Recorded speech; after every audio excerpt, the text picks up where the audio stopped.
अस्सलाम वालेकुम नाज़रीन। आज के हम प्रोग्राम में फिर सियासत पे ही डिस्कस करेंगे। आज फिर आसिफ जरदारी ने दिखा दिया कि वो बहुत ही तगड़े सियासतदान हैं। यूसुफ रज़ा गिलानी वो सेनेट के चेयरमैन तो ना बन सके, लेकिन उन्हें सेनेट का अपोजिशन का लीडर बना दिया गया।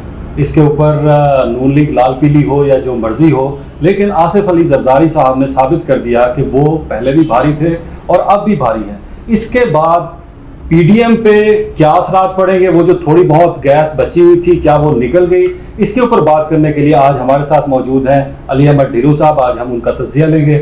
सर क्या हुआ है आज? आपकी बात दुरुस्त है।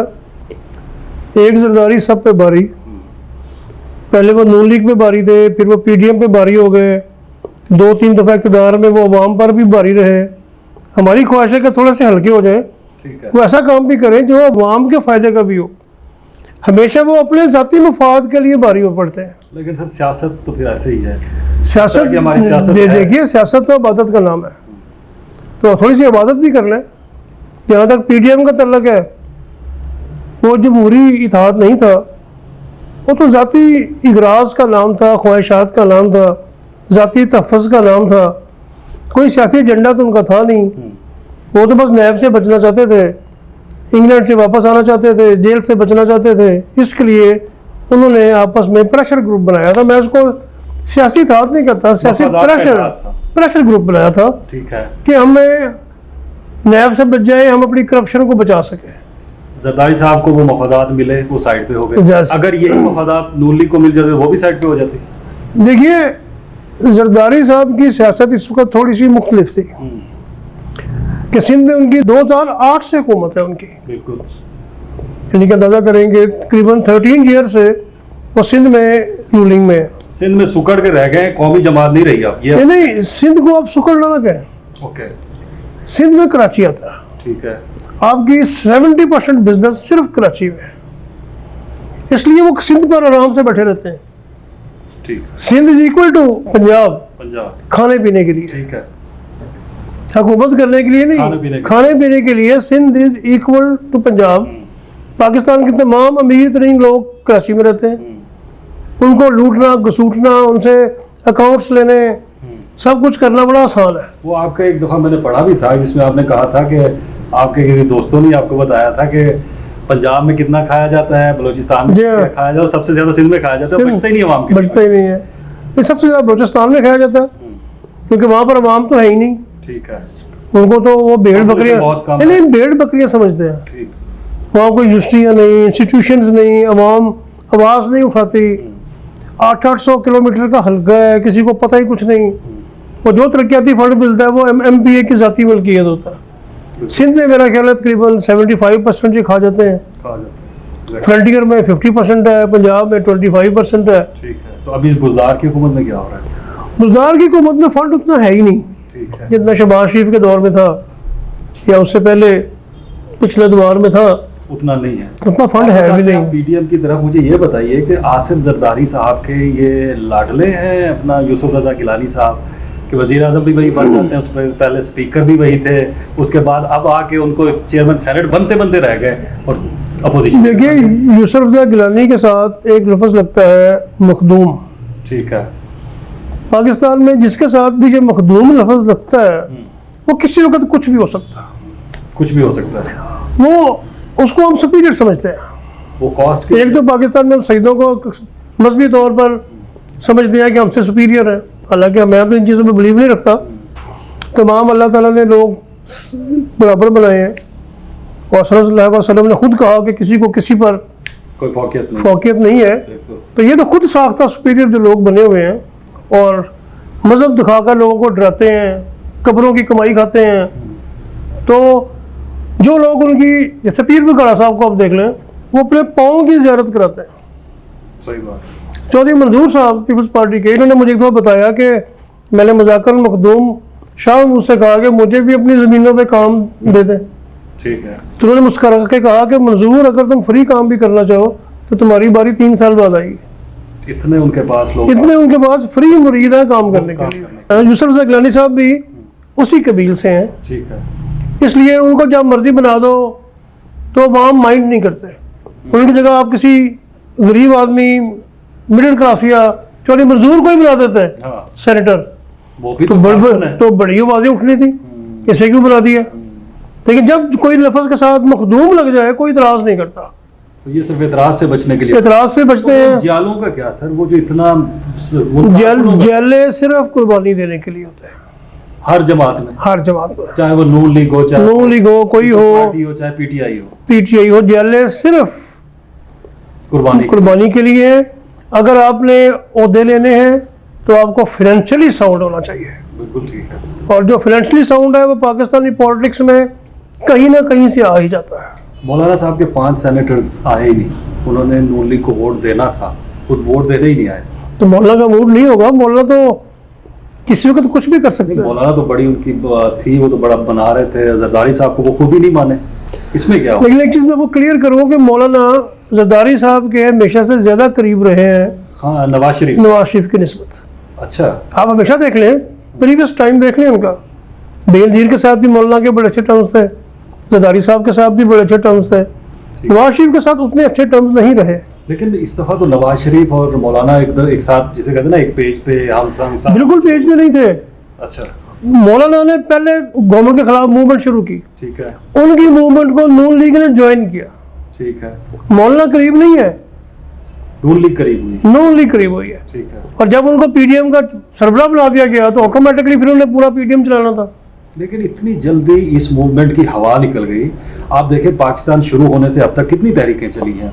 आप देखें कि वो अवामी तहरीक ने भी अवामी लीग ने भी एक तहरीक चलाई थी, उसके बाद आप देखें भुट्टो ने भी तहरीक चलाई थी, भुट्टो के खिलाफ भी तहरीकें चली, उसके आप चलते जाएं तहरीकों का एक पूरा सिलसिला। इतनी जल्दी ठोस नहीं हुई कोई। देखिए, इनमें और उसमें एक बड़ा वाज़ेह फ़र्क है जी।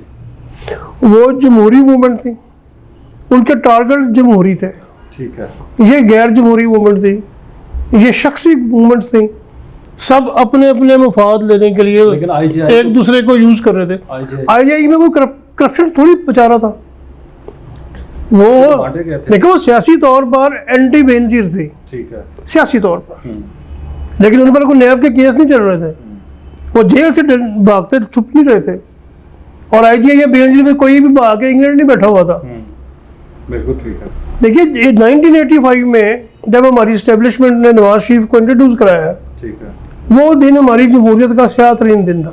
कारोबारी शख्स को कारोबार जमहूरियत, उसके बाद आहिस्ता आहिस्ता कारोबार बनती गई, और अब वो इतनी बन चुकी है कि वो सियासी लोग जो करप्शन नहीं करते थे अब वो भी करप्ट हो चुके हैं। अब एक बिजनेस बन गया है, इसलिए कि उनका मुकाबला उनके साथ है। बिल्कुल ठीक है। एक शख्स इलेक्शन में 20 करोड़ खर्चता है तो दूसरा बंदा कहाँ से ले 20 करोड़? कहाँ से ले? फिर उसने तो ऐसे ही इकट्ठा करना है ना। कुछ तज्जियाकारों का ख्याल है, कुछ लोग कहते हैं कि टाइमिंग बहुत गलत थी। अब जितनी भी तहरीकें देखें, आप देख लें, कुछों ने इंतखाबात जब शुरू होते थे तो उस वक्त ये बनाई गई, वो इंतखाबात जीत जाते थे। आप कुछ अर्सा पहले अगर देखें कि इमरान खान ने भी धरना दिया था तो उस धरने से उसे कुछ नहीं मिला था। तो ये आखिर मौलाना ने ये जो प्रेशर डेवलप किया था तो उनके दिमाग में कुछ ना कुछ तो था, कहीं ना कहीं से तो उन्हें कोई ढारस बंधाई गई। देखिए तो नहीं कि बस मौलाना ने सिर्फ और सिर्फ मौलाना एक अरसे के बाद गवर्नमेंट से बाहर हुए थे, ठीक है, ये बर्दाश्त करना काफ़ी मुश्किल होता है। तो ये एक रिएक्शन है। और दूसरी दफ़ा इमरान खान फ्रंटियर में जीत गए, दूसरी दफ़ा बुरे तरीके से हरा दिया इनको, और मौलाना अपनी सीट भी हार गए। हाँ। तो वो उनसे बर्दाश्त नहीं हो रहा था, उन्होंने कहा नहीं अब इसको मुटा के छोड़ूंगा मैं। ठीक है, तो अभी तक उसी रिवेंज में चल रहे हैं। अभी तक रिवेंज में चल रहे हैं, लेकिन उनकी बदकिस्मती है कि उनके साथ नून लीग है। अगर इसको नून लीग की गवर्नमेंट होती और मौलाना ऐसा ही गुस्से में होते और पीपल्स पार्टी सपोर्ट करती तो वो नून लीग को ले जाते हैं। बिल्कुल ठीक है। तो इसका मतलब है ये उनकी बदकिस्मती है कि वो नून लीग के साथ है। आप इस तमाम पीडीएम में देखिए जो लीडर स्पीच करते थे उसमें अवाम कितनी शामिल थी, उनकी स्पीच में अवाम के मसाइल कितने होते थे? बिल्कुल भी नहीं थे, अपने रोने। तो इस तरह ऐसा ही होता है कि फिर अवाम आहिस्ता आहिस्ता पीछे हटती जाती है। लेकिन ये अवाम के लिए भी तो एक सेटबैक है ना। आप एक ऐसी तहरीक शुरू करते हैं जिसमें अवामी मसाइल नहीं होते, या फिर कुछ ना कुछ बातें कर भी जाते हैं, और फिर वो तहरीक अगर ठुस हो जाती है, जिस तरीके से पीडीएम हमें नजर आई है ठुस होती हुई, तो अवाम की मायूसी भी तो बड़ी है कि ये कैसे इत्तेहाद बनाए। देखिए, ये मरियम नवाज और मौलाना फजलुर रहमान की नाकामी है।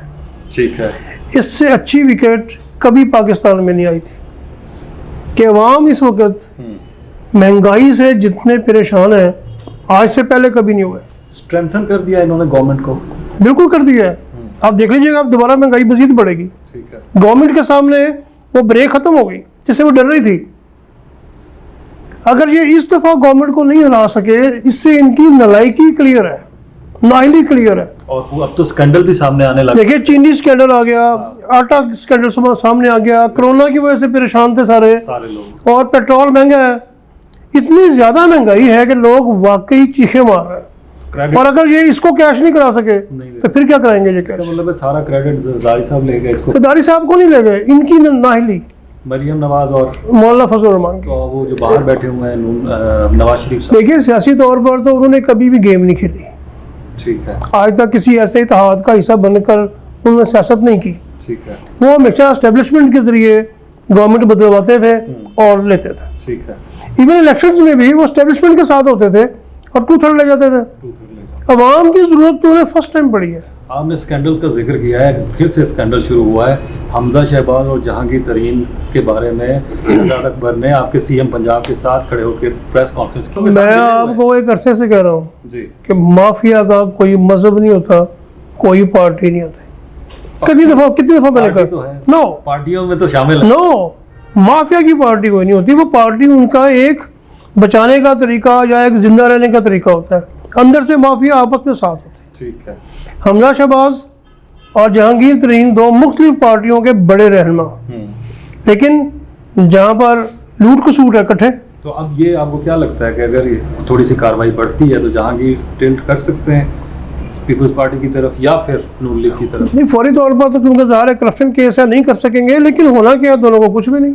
कुछ भी नहीं होगा। लैब इस काबिल ही नहीं है, लैब के पास उतनी ताकत ही नहीं है मैं अब तो डर कि वो ताकतवर लोगों को कुछ कह सके। देखिए, अब तक उसने जितनी रिकवरीज की हैं मोस्टली ब्यूरोक्रेट्स या बिजनेसमैनों से की हैं, सियासतदानों से, पॉलिटिशियन और जनरलों से या जजों से कौन सी की है? बिल्कुल भी नहीं।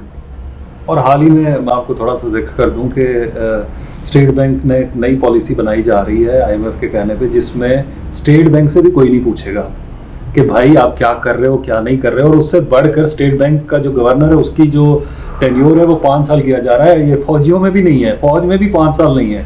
तो फौज कैसे, सॉरी, एस्टेब्लिशमेंट कैसे बर्दाश्त कर रही है इसको? एस्टेब्लिशमेंट बर्दाश्त कर रही है या नहीं कर रही है, लेकिन ये होने जा रहा है सर। क्या कसूर है? सियासतदानी क्यों उनके पीछे नायब लगी रहती है? सियासतदानों का ही किया धरा है ना भाई। अगर इमरान खान साहब बैठे हैं जो बेसिकली पॉलिटिशियन नहीं थे, हैं तो स्पोर्ट्समैन, उनको शायद समझ ये फैसला करने के बाद आए, क्योंकि मैंने देखा कि अक्सर उनको समझ फैसला करने के बाद आती है। ये उनकी किस्मत अच्छी है कि इतनी बड़ी तहरीक चली PDM के नाम से और उन्होंने उनका खुद ही अपना बेड़ा गर्क कर लिया। जिस तरह आप कह रहे थे कि अवाम तैयार थी, अवाम तैयार थे। अब महंगाई की वजह से, बदउनवानी की वजह से, वबा की वजह से वो भरे पड़े थे, लेकिन इन्होंने उनकी भी गैस निकाल दी है। तो अब मुझे ये बताइए कि अभी 2.5 साल पड़े हुए हैं, गवर्नमेंट के पास क्या है? उनकी सबसे बड़ी अपोजिशन अब कौन है? मेरा ख्याल है कि गवर्नमेंट की सबसे बड़ी अपोजिशन वो खुद ही है। गवर्नमेंट खुद ही है? गवर्नमेंट अपने वजन से गिरेगी। ठीक है। ये इस काबिल नहीं है कि उनको गिरा सके। अभी सीखी नहीं है, अभी 2.5 साल हो गए हैं, तो कुछ तो सीख जाए, कुछ तो डिलीवर कर। नहीं, आई डोंट थिंक कि इमरान खान को गुड गवर्नेंस करनी आ जाए। आना होता तो आ चुकी होती। नाजरीन, आज हमने डिस्कशन की है, आपके सामने है PDM का खात्मा किस तरह से हुआ है। अब हुकूमत के पास बज़ाहिर कोई अपोजिशन नहीं है। जिस तरह ढिल्लू साहब ने कहा कि उनकी सबसे बड़ी अपोजिशन वो खुद है, अगर वो डिलीवर नहीं कर सके तो धड़ाम से गिर सकते। ये था हमारा अब तक का प्रोग्राम। आइंदा फिर किसी मौजू के साथ आपके साथ हाजिर होंगे। अल्लाह हाफ़िज़।